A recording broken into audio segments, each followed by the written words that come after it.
나 안 믿는 친구들이 내가 하나님 일을 너무 열심히 한다고 교회 활동도 너무 많이 하고 교회에서 사냐고 막 뭐라고 한다? 그래, 안 믿는 사람들은 이해하기 또 어려울 수 있어. 그리고 막 그 사람들 얘기하잖아. 적당히 좀 믿어. 그래. 막 이런 나보고 것도 너무 있어. 심하대. 아니, 그리고 우리가 무슨 선교사로 죽으러 가는 것도 아니잖아. 그런데 막 자꾸 핍박을 하더라니까. 그렇지. 때로는 교회 다니는 사람들 중에서도 맞아. 꼭 굳이 선교사까지 가야 돼. 이렇게 맞아. 은근히 핍박한 경우 있는데 이게 다 근데 이런 거야. 하나님의 뜻대로 살다 보니까 정말 제대로 살다 보니까 그런 핍박도 받고 고난도 받고 그런 소리를 듣는 거야. 야, 역시 우반장, 반장이야. 아직도 우반장이네. 자리는 내가 바뀌었어도. 자리 바뀌어도 반장이거든. 이런.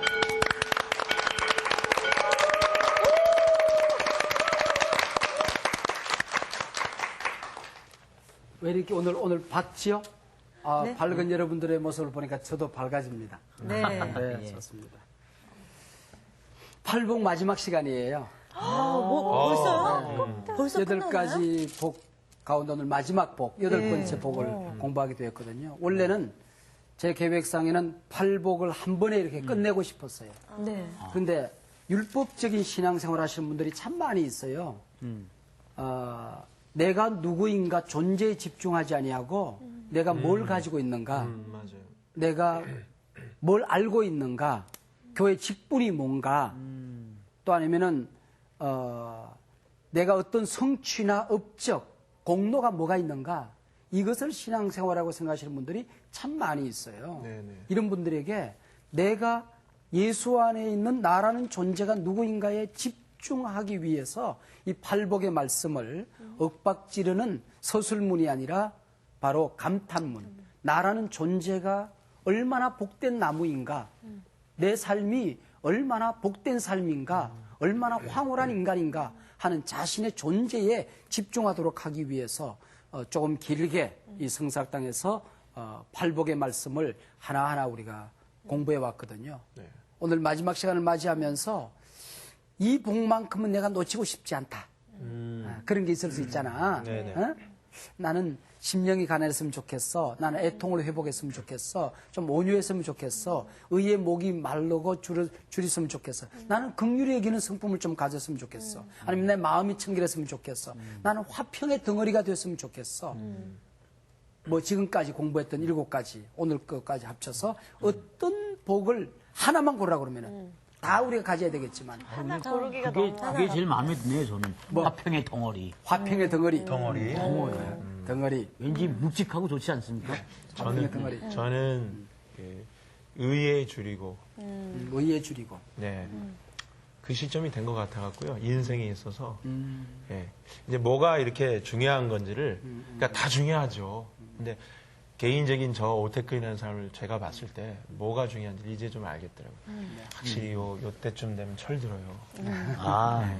그런 것 같아요. 저는 인생의 중요한 하나의 전환점이 될 것입니다. 네네, 맞습니다. 국률이 여기는 자는 복이 있나니 그 말씀이 저는 제일 와닿는데요. 제가 때로는 성격이 이거 아니면 저거 이렇게 딱 분별력이 있다 보니까 상대를 좀 국률이 여기면서 관용으로 이렇게 보듬어 안는 그런 부분들이 좀 적을 때가 있어요. 그래서 저한테는 2008년도에 이 국률이 여기는 마음을 제가 먹어서 정말 모두를 이렇게 품어 안을 수 있는 애미가 되고 싶습니다. 애미. 저는 온유한 자의 복을 받았으면 좋겠어요. 특별한 이유는 지금도 온유해 보이는데. 아니요. 진짜 온유라는 그 단어 자체가 저는 되게 감동적이에요. 네. 그래서 정말 온유하신 목사님처럼 온유하신 목사님이나 뭐 주변에 온유한 사람을 보면 정말 그 얼굴 표정 하나에서 그 흘러나오는 그것 때문에 은혜를 받을 때가 있고 정말 마음이 상해 있을 때 그 온유한 사람 때문에 내가 치유가 되고 회복이 되는 걸 굉장히 경험을 많이 했거든요. 그래서 제가 정말 온유한 사람이 돼서 정말 표정이나 말로 제가 정말 사람들을 정말 언니처럼 이렇게 긍휼히 여기는 마음도 있지만 제가 저로 인해서 많은 사람들이 회복되고 치유되는 그런 사람들 네. 죽인다. 마태복음의 중심 주제들이 참 많이 있는데 그 가운데 하나가 의라고 하는 것입니다. 네. 그래서 네 번째 복도 의에 줄이고 목마른 자. 그 다음에 예수님께서 세례 받으실 때에 의를 이루자. 네. 하나님의 의를 이루자. 오늘 8번째 복도, 복되도다. 의를 위해 핍박을 받은 사람아. 이런 말씀인데, 핍박을 받은 사람아 그럴 수도 있고, 핍박을 받는 사람아 그럴 수도 있습니다. 이것은 어떻게 번역해도 괜찮은 말인데, 오늘 8복 가운데 8번째 복, 복되도다. 의를 위해 핍박을 받는 사람아. 하는 것입니다.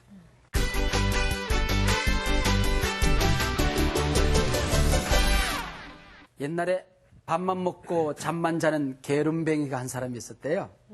그래서 밥 먹고 하루 종일 나갈 곳이 없으니까 그냥 방바닥에서 이리 뒹굴 저리 뒹굴 엑스레이만 찍고 하루를 보내는 그런 사람이었어요. 그런 사람이었는데 꿈을 꾸었어요. 어허. 근데 돼지 새끼가 오글오글 이렇게 모여있는 꿈을 꾸어서 이게 뭐 좋은 꿈 같단 말이죠. 그래서 해몽가를 찾아갔어요. 이게 무슨 꿈이냐고 꿈 얘기를 했더니 식사 대접을 잘 받을 것 같다고. 가뜩이나 잘 먹는데. 그래서 집에 와서 기다리고 있는데 친구가 와서 아주 걸게 한상 대접을 받았어요. 어허. 그 다음날도 이리 뒹굴 저리 뒹굴 옆으로 찍고 앞으로 찍고 뒤로 찍고 엑스레이 찍고 있는데 또 꿈을 꿨어요. 낮잠을 자다가 꿈을 꿨는데 이번에는 아주 잘생긴 돼지 한 마리가 자꾸 따라오더랍니다. 그래서 이게 무슨 꿈이냐고 또 해몽가에게 물었더니 옷을 잘 대접받을 것 같다고. 그랬더니 사돈 영감이 와가지고는 아이고 영감님 그래가지고는 모시고 가가지고는 양복을 한 벌 척 맞춰줬어요. 재밌잖아요. 네. 그 돼지 꿈만 나타나면 뭐가 좋은 일이 생긴단 말이죠. 그래서 그 다음날 또 꿈 꾸려고 했는데 꿈이 안 꾸지더래. 그래서 억지 꿈을 만들었어요. 그래서 돼지 꿈을 억지로 하나 만들어가지고 해몽가를 찾아가서 이러쿵저러쿵 하는 돼지 꿈을 꾸었다고. 그랬더니 이번에는 크게 다칠 염려가 있으니까 조심하는 게 좋겠다고. 그래서 2번이나 신통방통하게 맞았던 터이라 조심하느라고 외출을 삼가하고 또 방바닥에서 이리 둥글 저리 둥글 엑스레이만 찍고 있는데 선반에 올려는 매주 짝이 굴러떨어지면서 머리를 쭉 찢어놨어요. 어허. 그것까지 맞아 떨어졌잖아. 그래서 해몽가를 찾아가서 자초지종을 다 얘기하고 이실을 짓고 했습니다. 그랬더니 어떻게 해서 그렇게 잘 인생을 맞출 수 있습니까? 그랬더니 해몽가 왈 인생이 별거드냐고. 돼지가 처음 꿀꿀거릴 때야 배가 고파서 꿀꿀거리니까 죽을 먹게 마련이라고. 배부른 돼지가 꿀꿀거릴 때야 잠자리가 불편한 거니까 옷을 입게 마련 아니겠느냐고. 배부르고 등 따신 놈이 꿀꿀거릴 때 매밖에 맞을 게 더 있겠느냐고. 이게 인생이라고 그러더랍니다. 여러분 인생이 그런 것이겠습니까? 배부르게 밥 먹고 옷 잘 입고 이리 뒹굴 저리 뒹굴 편안하게 살면 인생이라고 생각하는 사람들이 많이 있다는 것이죠. 우리 신앙생활도 군중들의 박수갈채 속에서 금메달 리스트처럼 영광스러운 것, 편안한 것, 안락한 것 이것만 생각하는 사람들이 많이 있습니다. 이런 사람들에게 오늘 본문은 예수 믿는 것이 무엇인가에 대한 근본적인 도전을 주는 말씀이기 때문에 대단히 충격적인 말씀으로 아마 받아들이게 될 것입니다. 의를 위해 핍박을 받는 사람은 복이 있다. 아니 의를 위해서 살면은 최소한의 보상이 있는 것이고 칭찬과 박수와 갈채가 있어야지 왜 우리가 고난을 받냐는 것이죠. 우리가 지금까지 예수 믿는 것이 무엇인가에 대한 일반적인 사람들의 일반적인 개념을 뒤엎는 신념과 신앙의 뿌리를 흔드는 말씀입니다. 복되도다 의를 위해 핍박을 받은 사람들아 너희들이 하나님 나라를 얻게 될 것이다. 그랬을 때에 얼마나 이 말씀을 듣는 예수님 당시의 사람들이 충격을 받았을까. 핍박이 복이라니 박해와 고난이 복이라니 손해보고 억울한 말을 들으며 살아가는 것이 복이라니. 그러나 이 말씀은 기독교의 대단한 본질을 보여주는 말씀입니다. 기독교에는 핍박이 있습니다. 기독교는 핍박을 뚫고 이 땅에 세워졌으며 핍박의 역사를 타고 이 땅에 흘러왔으며 지금 지구촌 곳곳에도 핍박을 통하여 그 향기를 토하고 있으며 또 핍박을 통하여 하나님 나라가 이 땅에 만들어져 가는 이것이 기독교의 본질이라고 하는 것입니다. 기독교는 십자가의 종교입니다. 불교 만자를 여러분 어떻게 쓰는지 아시죠? 이게 십자가를 이렇게 그려놓고 목을 한 번씩 꺾어주면 돼요. 얘를 꺾고 얘를 꺾고 이를 꺾고 밑으로 다 꺾으면 그게 이제 불교 만자가 되는 거예요. 불교는 포용력이 있습니다. 어디에 가나 포용합니다. 문화도 포용하고 사회도 포용하고 타협이 있습니다. 그 타협하기 때문에 핍박이 있을 수가 없는 것입니다. 그게 불교의 장점이면 장점이고 또 우리와 다른 점이라면 다른 점일 수 있습니다. 근데 기독교는 하나님과의 관계가 올곧지 않으면 그것은 우리가 있을 수 없는 거예요. 사람과의 관계가 진리 가운데 바로 서지 않으면 그건 기독교가 아닙니다. 자연과 환경과의 올바른 관계가 아니면, 고든 관계가 아니면 기독교는 그것을 거역하는 것입니다. 그래서 기독교는 하나님과 인간의 관계, 인간과 인간의 관계, 종횡이 곧아야 돼요. 그렇기 때문에 기독교는 충돌이 일어나게 되고 거기서 진리를 거역하는 자들과 한글을 하게 되는 것이죠. 그들에게 한글을. 그래서 기독교는 핍박을 받게 되는 것이죠. 이것 때문에 기독교는 독선이라는 오해를 받게 되기도 합니다. 맞아요. 예수님이 이 땅에 오셨을 때에 어떤 분으로 오시냐? 고난의 종으로 오신다고 그랬어요. 그분이 십자가에 못 박혀 돌아가심으로 우리를 구원해 주신 것이지요. 여러분들은 뭐 어떤 상황 때문에 예수님을 믿었는지 모르겠습니다만 나는 가난과 고난 때문에 예수님을 오히려 만난 것 같아요. 그래서 내가 기도하고 내가 예수를 믿는 것은 이것은 액세서리가 아니었어요. 액세서리가 아니었다는 것입니다. 이것은 처절한 싸움이었고 생존의 문제, 사느냐 죽느냐의 문제였습니다. 그렇기 때문에 나는 이것은 생명을 거는 결단 속에서 나는 예수를 믿을 수밖에 없었죠. 아마 나와 같은 환경 때문에 하나님의 사람들이 되고 예수를 믿은 사람들이 의외로 많이 있을 것이라고 생각이 되어져요. 제가 어릴 때에 자랐던 마을에 이야기 할아버지가 한 분 계셨어요. 이야기 할아버지. 그러니까 저희들은 시골 마을이니까 그 나무, 그 정자나무가 있었어요. 네, 꼭 있죠. 정자나무가 꼭 있어요. 꼭 있어요. 정자나무 밑에서 사람들이 모여 놀아요. 그 할아버지 인기 짱이었죠. 인기 짱이었어요. 그랬을 그 할아버지는 주머니에 언제나 사탕이 들어있고 그래서 앉으면은 그 동네 아이들이 다 몰려와요. 다 몰려오는데 그래서 이제 사탕을 끄집어내주고 이야기를 해주는 거야. 근데 내가 이제 초등학교를 졸업 맞고 읍내 중학교를 가야 되는데 이 이야기 할아버지가 내 손을 꼭 잡으시더니 영모야, 이 동네 시골에 살다가 네가 읍내 중학교에 가게 되면은 읍내 애들이 너를 무시할지도 모른다.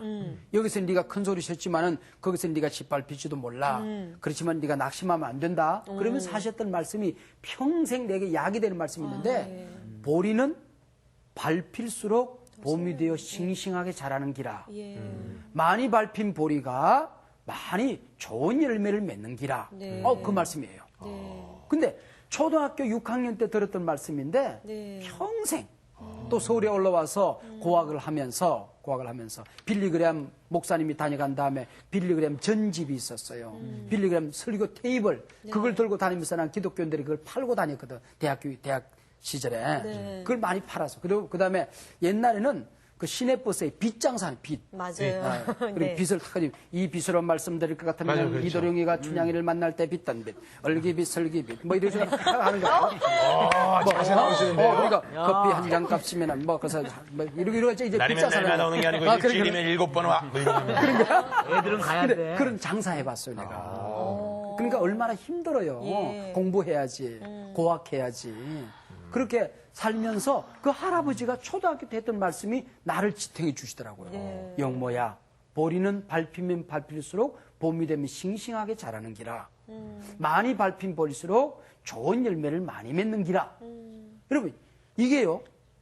우리 기독교가 지금 한국 기독교가 이만큼 이렇게 성장을 하고 아름다운 종교로 자리 잡은 것은 우리가 잘나서 그렇다기보다는 믿음의 선진들의 순교에 피가 있었기 때문이다 그런 얘기죠. 피가 있습니다. 자, 그런데 문제는 이게 의를 위하여 핍박을 받는 자는 복이 있다고 그래서 핍박 자체가 고난 자체가 복이라고 얘기하지는 않았어요. 의를 위하여 핍박을 받는 자가 복이 있다고 그랬어요. 실수로 지가 잘못해놓고 핍박받는다는 사람이 있어요. 그럴 때 그건 있죠. 핍박이 아니지. 그 어떤 사람은 내가 아는 사람 한 사람도요. 성격이 괴팍, 그 성격이 성질이지. 성질머리가 괴팍해가지고 직장에 제대로 붙어있지를 못해요. 자꾸 들어갔다가는 나오고 들어갔다 나오고 부딪혀서 나오고 위에 상관하고 부딪히고 동료들하고 부딪히고 그래가지고는 자꾸 나오는 거야. 이번에 들어갔는데도 자꾸 부딪히니까 누가 그러더래요. 아, 저 양반 예수 믿는다고 그러더니 어찌 저 모양이야 그러더래요. 뒤에서. 그러면서 뭐라고 하냐면은 이 목사님 나는 예수님 때문에 핍박이 심해요 그러더라고. 내가 이보시오. 예수님 때문에 당신이 핍박이 심한 것이 아니라 당신 때문에 예수님이 핍박이 심한 거지. 그러네. 고르고 싶은 마음이 여기까지 확 올라오는 거야. 참았지.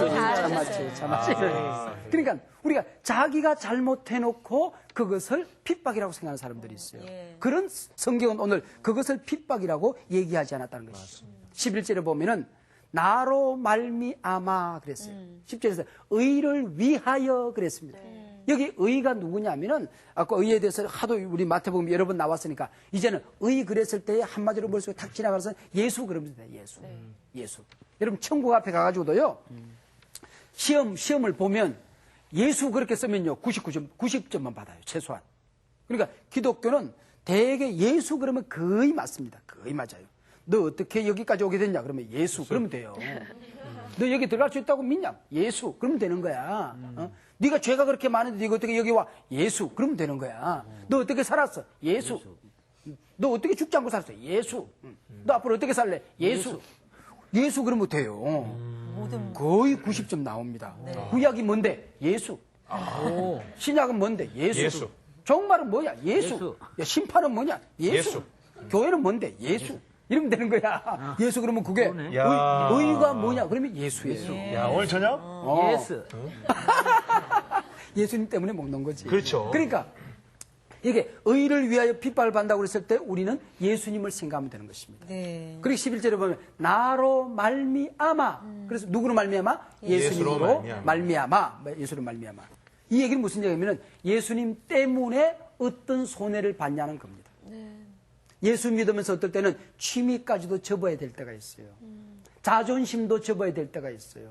명예를 손해봐야 될 때가 있어야 고생을 감내해야 될 때가 있어요. 예수님 때문에. 예수님 때문에 무엇을 희생해 받냐는 것이죠. 이 세상에서 예수 믿고 뭘 얻었냐는 것은 이 세상의 가치로 보면 복이 될 수 있어요. 그러나 천국에 서서 보면 예수님 때문에 내가 뭘 손해보고 뭘 희생했느냐, 이게 굉장한 복이 되는 것입니다. 나는 예수님 때문에 뭘 희생했는가, 예수님 때문에 어떤 핍박을 받아보았는가 하는 것을 묻는 것입니다. 그 얘기 말씀하시니까 갑자기 생각이 났어요. 무슨 얘기인데 하나 해도 되나요? 해도 돼, 좋지. 네. 제가 대학 때요 미팅을 했어요. 어허. 근데 남자가 참 괜찮은 애였거든요. 무대에서는 아주 총명하고 아주 괜찮은 애였는데 얘가 하나님을 안 믿어요. 그래서 저는 네가 하나님을 믿지 않기 때문에 난 너를 못 만나겠다 했거든요. 근데 어느 날 걔가 전화가 왔어요. 밤에 전화가 와서 하나님을 포기하고 나를 만나면 안 되겠냐. 이러고 그래 제가. 너를 포기하면 포기했지 난 하나님을 절대 포기하지 않는다. 이야. 근데 그것이 예.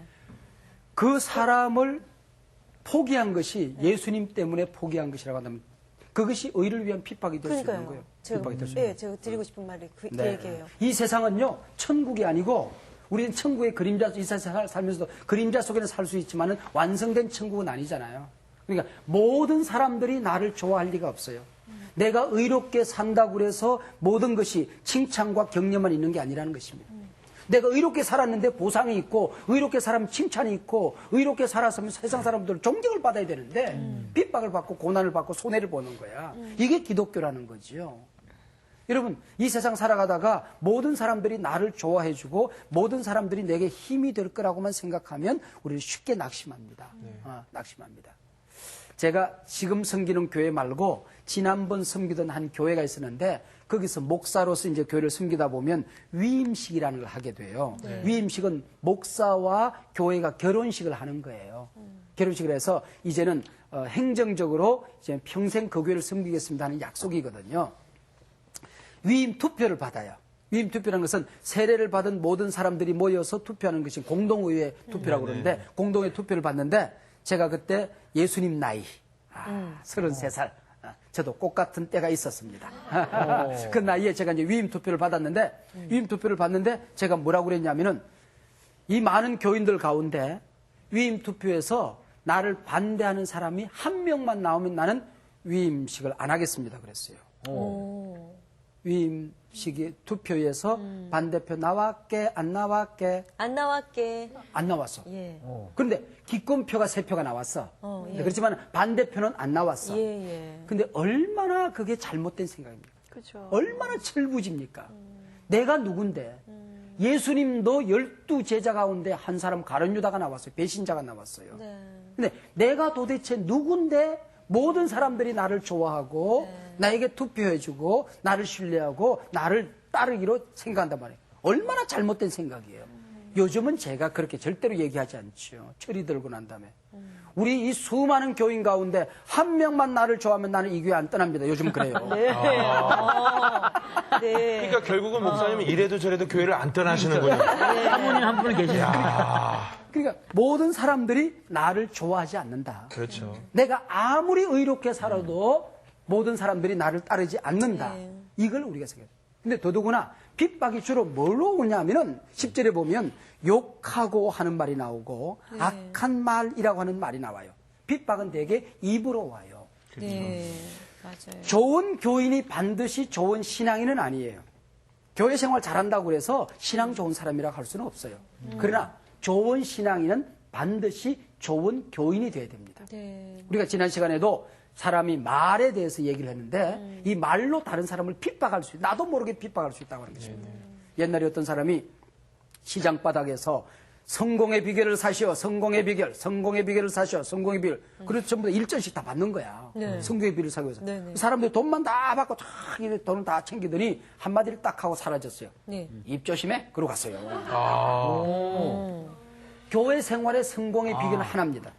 입 조심해. 네. 입을 건강하게 우리가 사용하면 믿음의 언어로 쓰게 되면 신앙생활, 교회생활은 성공할 수가 있다고 하는 것이죠. 여기 핍박하는 게 뭐냐면 욕하고 악한 말로 그렇게 되어 있어요.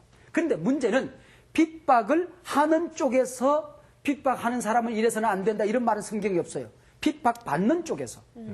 교회 공동체 안에서 마태 교회 안에서 핍박받는 사람들 또 예수 믿는 사람들이 교회 바깥에 나가서 세상으로부터 핍박을 받는 사람들. 이 당시에는 예수 믿는 사실 때문에 사회로부터 쫓겨나야 했고 모든 것이 이제 다 세상으로부터 고난을 받고 그래야 됐잖아요. 이런 입장에서 얘기를 하고 있다 그런 얘기죠. 자, 의인이 핍박을 받는다는 말은 이제 이해가 됐어요. 의 때문에 핍박을 받을 수 있다. 이건 이해가 돼요. 그러나 그 핍박이 복이 된다? 이건 좀처럼 이해가 안 되는 거야. 어떻게 핍박이 복이 될 수가 있는가?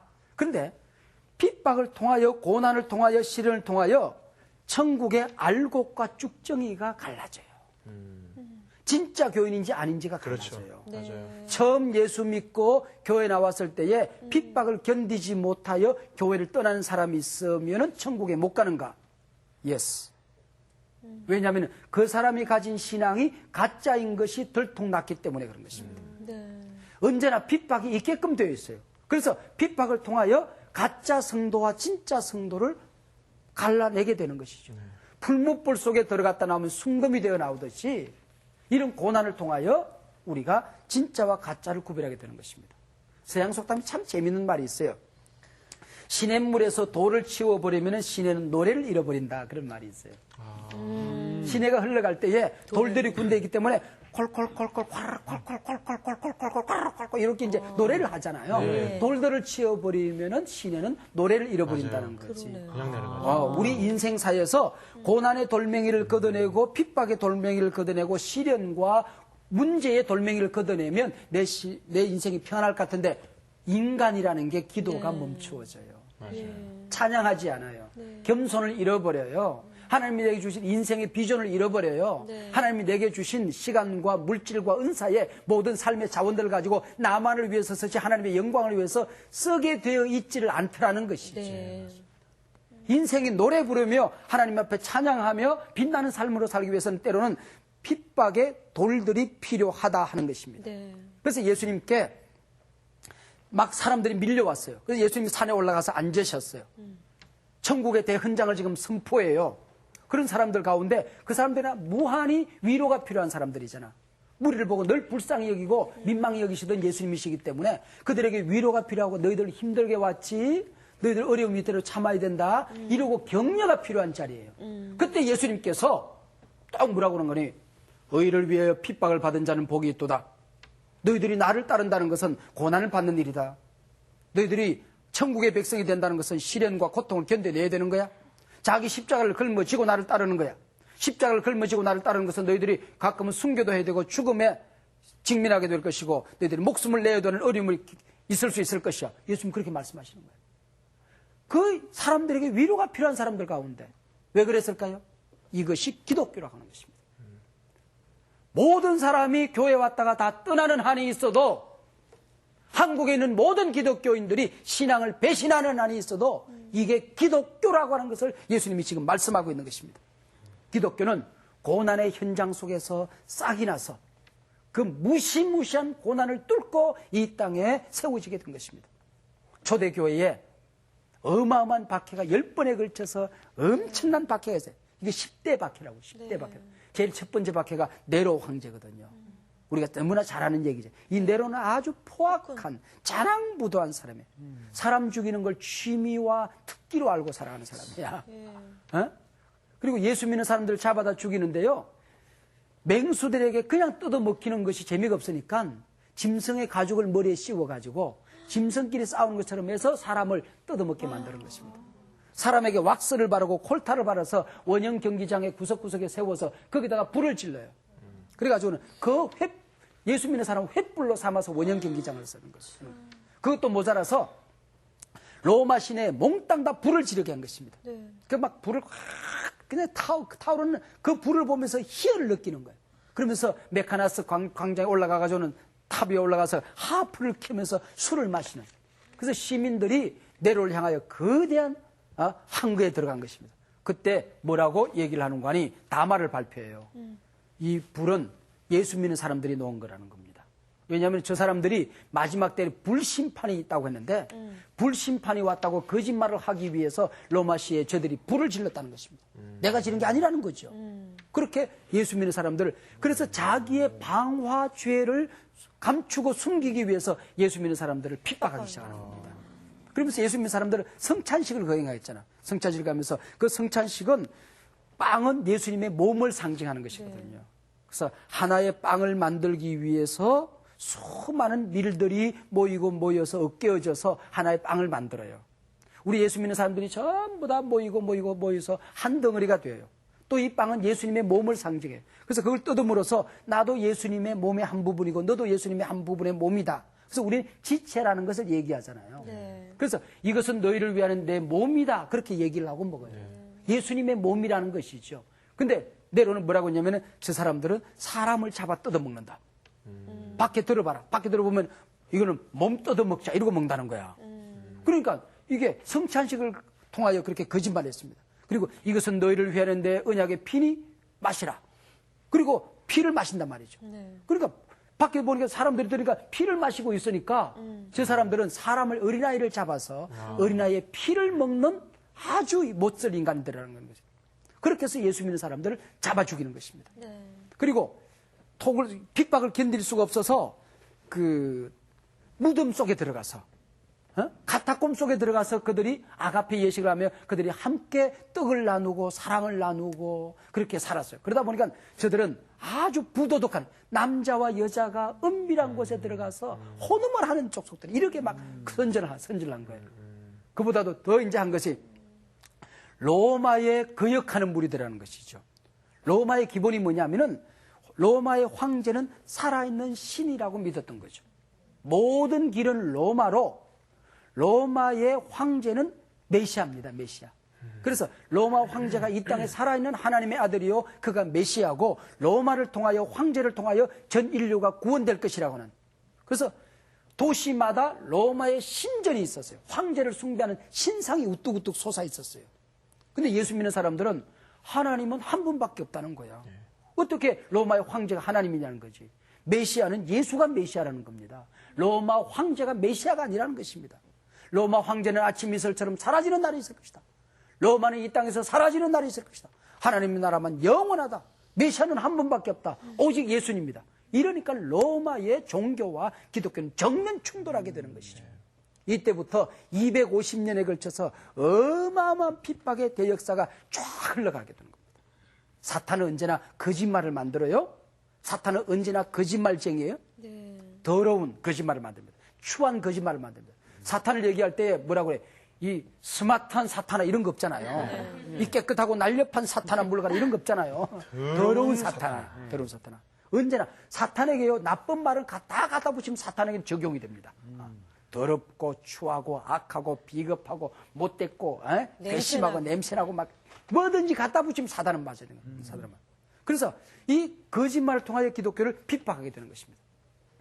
예수님의 제자들과 초대교회 성도들을 표현하는 말 가운데 마르투스라는 말이 있어요. 마르투스. 이 마르투스라는 말은 증인이란 말도 되고 순교자란 말도 되거든요.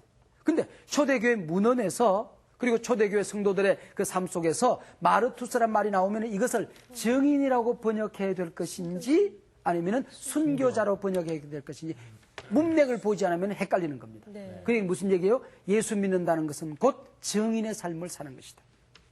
증인의 삶을 산다는 것은 곧 죽음을 각오하는 삶일 수 있고 그것은 순교로 이어졌던 것이 초대교회 성도되는 것입니다. 네. 우리는 예수 믿고 나면 어떤 복을 받을까? 세상에서 사람들이 누리는 것 좀 덧칠 더 잘하기 위해서 세상 사람들은 뭔가 한 가지를 더 가지기 위해서 예수를 믿고 조금 더 편리하게 살기 위해서 좀 더 그 사람보다 쉽게 성공하기 위해서 예수를 믿는 것이라고 생각하는 그들에게 기독교는 그런 것이 아니다는 것입니다. 기독교는 증인의 삶을 사는 것이고 그것은 고난의 삶이고 그것은 곧 순교의 삶으로 이어질 수 있는 것이다 그런 얘기죠. 자, 의를 위해서 핍박을 받는 사람들은 천국이 그들의 것이다. 마태교회는 거기 모이는 사람들 가운데 목사가 이렇게 서 있어요. 여기 보면은 그렇기 때문에 예수 믿는 것을 복음을 전하다가 간밤에 붙들려간 남편을 두고 아내가 혼자 와서 울고 있어요. 로마 사거리에서 주 예수를 믿어라 그러면 너와 내 집이 구원을 얻으리라 외치던 사랑하는 아들이 순교한 아비와 어미가 거기 있어요. 예수 믿는다는 사실 때문에 직장 공동체로부터 쫓겨나서 직업을 잃어버리고 고픈 배를 움켜쥐고 거기 앉아있는 사람이 거기 있어요. 예수 믿는다는 사실 때문에 가족으로부터 널 예수 믿으려면 호적파네 그래가지고는 예수 믿는 사람이라는 이유 때문에 가족으로부터 버림받은 사람이 거기 있어요. 그 사람들을 향하여 지금 마태교회의 그 성도를 향하여 마태복음은 마태 저자는 뭐라고 그런 것입니까? 의를 위하여 핍박을 받은 사람아. 의를 위하여 핍박을 받는 사람아. 와 복되도다 복되도다. 천국이 너희 것이미로다. 언제나 하나님의 임재가 너희 가운데 있을 것이다. 하나님이 너와 함께 할 것이다. 이게 하나님 나라거든요. 네. 하나님이 너와 동행할 것이다. 하나님이 너를 지켜주실 것이다. 그리고 오늘이 내 인생의 마지막 날이 된다 할지라도 너는 천국문에 당당히 들어서게 될 것이다. 천국의 생명의 면류관을 쓰게 될 것이다. 이게 핍박을 받은 사람은 복이 있도다. 복이 있다. 자, 생각해보세요. 예수 믿는 것은 핍박받는 것이다. 그리고 그것은 복된 것이다. 그렇기 때문에 인내하고 참아야 된다. 이러면 말이 돼. 그지? 그렇죠. 그런데 예수 믿는 것은 핍박받는 것이다. 그렇기 때문에 그것은 복된 것이다. 그것은 곧. 그런데 너희들이 기뻐하고 즐거워해라 그래요. 참 예수님이 우리에게 잔인한 요구를 하시죠. 우리 기독교는 억지로 견뎌내고 인상 쓰고 속을 뒤집어 까면서 가슴을 쥐어 뜯으면서 그렇게 신앙생활하는 게 아니라는 것입니다. 네. 손해를 보고도 어려움이 있어도 고통이 있어도 기뻐하면서 예수 믿는 것입니다. 아멘. 교회가 뭡니까? 손해보고도 행복해하는 사람이 내 곁에 있는 곳, 그것이 교회예요. 네. 예수 믿는 게 뭐냐는 것이죠. 내가 분명히 핍박당하고 어려움을 겪었는데 오히려 행복해하고 기뻐하고 희락을 느끼면서 살아가는 사람들, 그 사람이 예수 믿는 사람이라는 거죠. 분명히 저 사람은 억울해야 돼요. 땅을 치고 통곡해야 돼요. 목 놓아 그래야 돼요. 그런데 마냥 즐겁다고 그래요. 행복하다고 그래요. 감사하다고 그래요. 세상에는 가진 거 다 가져도 억울하다고 그러고 지가 잘났다고 그러고 자기는 잘못한 것 같다고 그러고 그런데 교회는 모인 사람들이 전부 다 자기가 행복하대. 다 손해보고 다 잃어버린데 기뻐대. 즐겁대. 기뻐하고 즐거워하라고 얘기하고 있습니다. 기뻐요. 여러분 이것이 지금 복되도다. 의를 위해 핍박을 받은 사람들아. 천국이 너희 것입니다. 그렇기 때문에 억지로 견디는 존재가 아니라 너희들은 기뻐하고 즐거워하고 마냥 행복하며 살아가는 사람들이다. 이게 오늘 본문의 내용입니다. 이게 팔복의 말씀이에요. 역설적이죠. 대단히 파라독스. 이것이 기독교라고 하는 것입니다. 팔복의 말씀을 공부하시면서 특별히 오늘 의를 위하여 핍박을 받은 자가 복되다는 말씀을 들으시면서 어떤 생각들이 지나가며 또 여러분들의 이 말씀을 정리하는 여러분들의 소감은 무엇이고 또 받았던 감동은 어떤 것들이 있습니까? 어떤 질문들이 있습니까? 갑자기 그 숙연해지는 것 같아요. 양화진 공동묘지 선교사 묘지가 갔다 왔던 게 생각나가지고요. 거기에 이제 뭐 전혀 우리랑 다른 모습에 있는 선교사들이 배를 타고 수만리길을 모아서 복음을 뿌리고 그 죽은 가족들까지 있어요. 선교사 가족들까지 묘비가 있거든요. 갑자기 그게 생각났어요. 누군가가 그렇게 핍박을 받으면서까지 자청해서 왔기 때문에 내가 이 자리에 있어서 성수학당까지 이렇게 앉아 있는 거구나라는 생각을 하니까 좀 많이 숙연해지네요. 제가 좀 어저께도 제가 그 두 군데를 다녀왔는데 제가 대전에서 강의를 하고 회의를 했거든요. 대전 국립묘지에 제 아버님이 계세요. 네, 그래서 참 힘든 일이 있을 때마다 제가 아버님 산소를 한 번씩 찾아가서 아주 어릴 때에 지금 아버님 얼굴도 잘 기억 못 하는데 그 아버지 묘가 있는 국립묘지를 다녀왔어요. 그리고 내 목회가 힘든 일을 만날 때마다 제가 가는 곳이 양화진이에요. 네네. 그냥 양화진 갈 때는 난 누구랑 가질 않아요. 꼭 누구랑 가면은 그게 무게가 덜해지기 때문에 꼭 혼자 가요. 혼자 가는데 어저께도 제가 혼자 거기를 갔는데 갔다가 거기를 한 바퀴 삥 이렇게 이제 돌고 이렇게 오는데 참 거기 보면 어게인 1907 작년에 우리가 1907년이 어게인 1907 2007년들이 100년 만에 맞이해서 한국교회가 다시 일어나자고 몸부림을 했잖아요. 그 이후에 선교사님들이 얼마나 미쳐서 복음을 전했는가 하니 자기 아내가 죽었는데 묘에 그 땅이 마르기 전에 뛰쳐나가서 복음을 전해요. 미친 듯이 복음을 전하기 때문에 어린아들이 죽는 것을 보지 못하고 거기서 죽어요. 우리 아버지는 내가 죽는 것을 보지 못했다. 그런 말도 있어요. 그런 말도. 그 다음에 정킨 선교사는 한국말을 너무 유창하게 하는 사람인데 너무 한국교회가 그의 얼굴 보기를 원하고 그의 설교 듣기를 원했기 때문에 폐렴에 걸려서 병원에 가야 되는 시간인데 약속된 시간을 지키기 위해서 뛰쳐갔다가 피를 토하고 죽어요. 거기 보면은 그 제일 밑바닥에 내려가면 어린아이들 묘가 있죠. 어린아이들 묘가 있잖아요. 어린아이들 묘. 보면은 내가 꼭 한번 이렇게 해서 만져볼 수 있도록 되어 있는데 그 아이들 묘가 이렇게 있어요. 그 사람들이 있었길래 그분들이 있었길래 오늘 우리 한국교회가 있는 거거든요. 방금 목사님께서 1907, 어게인 1907에서 말씀하셨는데 그중에서도 특히 신사참배 그 시대 때 정말 그 목숨을 내놓고 하나님만을 목적을 바라보며 사셨던 그분들을 볼 때 그분들의 심정이 정말 어땠을까라는 생각을 하고요. 제가 얼마 전에 만났던 분인데 그 위안부 할머니 있죠. 그분이 그 당시 때 얘기를 해주셨는데 그분이 성경책을 갖고 계세요. 그 당시에도 내 몸은 헌시장처럼 버려지고 그랬어도 그러니까 하나님을 믿는다는 그 자체만으로 핍박을 받으셨대요. 그런데도 내 안에 얼마나 많은 기쁨과 감사가 있었는지 모른다라는 그 말씀을 할 때 제가 펑펑 울었어요. 작년 8월 15일 날 저는 일본에 있었어요.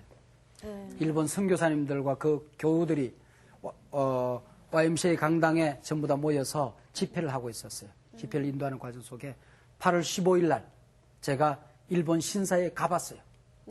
혼자서 가봤어요. 제 아내랑 함께 제가 가봤는데 갔더니 일본 젊은이들이 퇴근하면서 지금도 신사 앞에 와서 경건하게 절을 하고 가더라고요.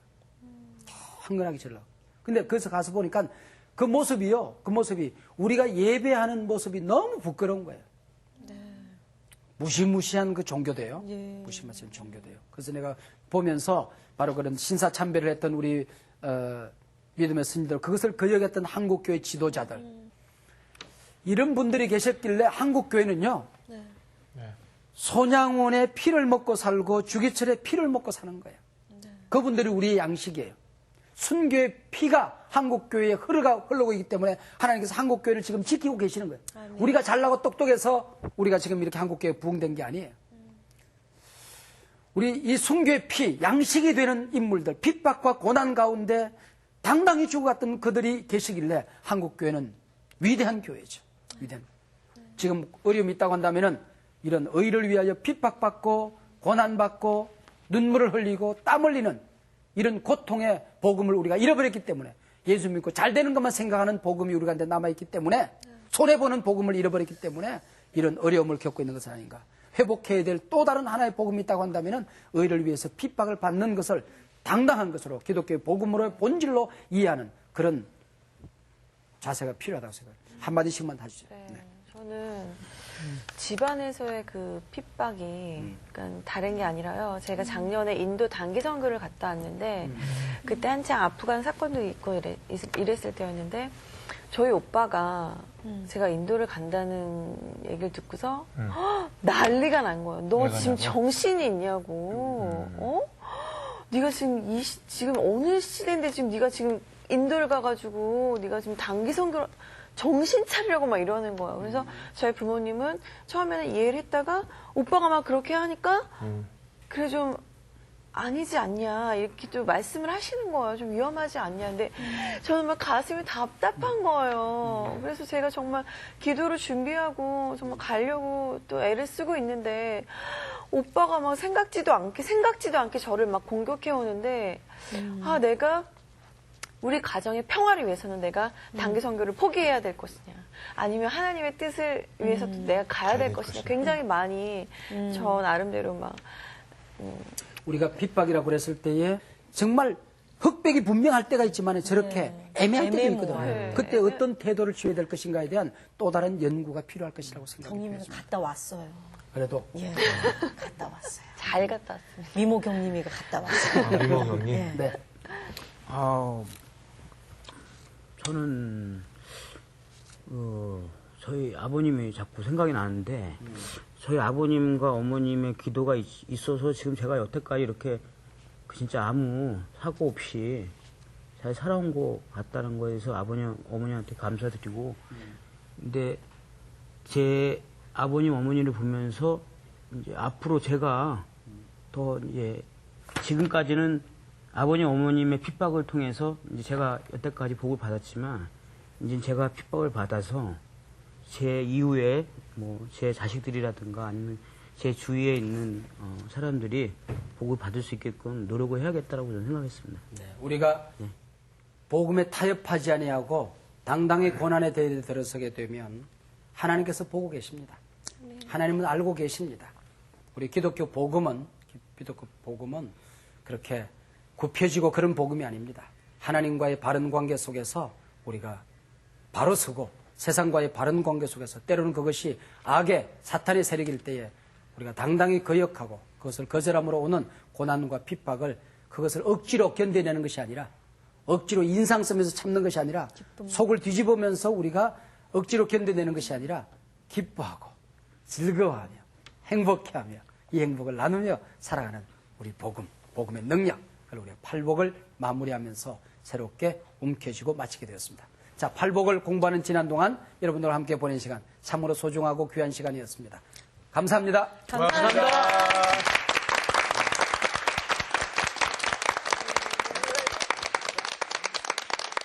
이 비수런 말씀